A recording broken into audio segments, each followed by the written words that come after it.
Hello மக்களே, welcome to ஸ்ரீமஜி vlogs. உங்கள் எல்லாருக்கும் இந்த விஷயம் பிடிக்குமான்னு எனக்கு சொல்லுங்கள்.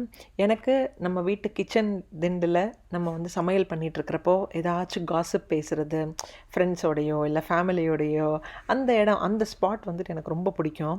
ஆக்சுவலாக இப்போ எங்கள் அம்மா வந்து இந்தியாவிலேருந்து வந்திருக்காங்கல்ல, நானும் எங்கள் அம்மாவும் சமையல் பண்ணிகிட்டு இருந்தோம். அப்போ எங்கள் அம்மா கிட்ட எவ்வளோ கதை இருக்கும்னு நினச்சிக்கோங்க. இந்தியாவிலேருந்து வந்தப்போ அவள் அப்படி பண்ணா, இவள் இப்படி பண்ணா, அங்கே என்ன நடந்துச்சு தெரியுமா, இவங்க என்ன சொன்னாங்க தெரியுமா, இது மாதிரி ஏகப்பட்ட அவங்க பிரெயினில் இவ்வளோ நாள் ஸ்டோர் பண்ணி இருந்தது எல்லாத்தையும் அந்த இடத்துல உட்காந்து பேசிகிட்டு இருந்தாங்க.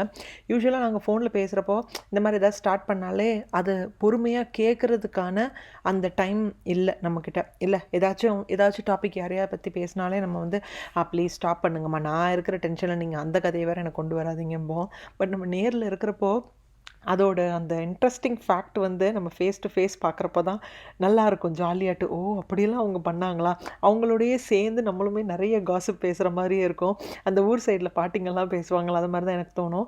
ஸோ இந்த தடவை நாங்கள் போயிருந்தப்போ கொஞ்சம் நிறைய விஷயங்கள் இந்த மாதிரி ஜாலியாக ஷேர் பண்ணிக்கிட்டோம். அதோட குட்டி கிளிம்ஸ் தான் இது. நீங்களும் உங்கள் அம்மாவோட இல்லை உங்கள் ஃப்ரெண்ட்ஸோட இந்த மாதிரி ஜாலியான குட்டி கதைகள் அரட்டைகள்லாம் பண்ணுவீங்களான்னு மறக்காமல் கமெண்ட் பண்ணுங்கள்.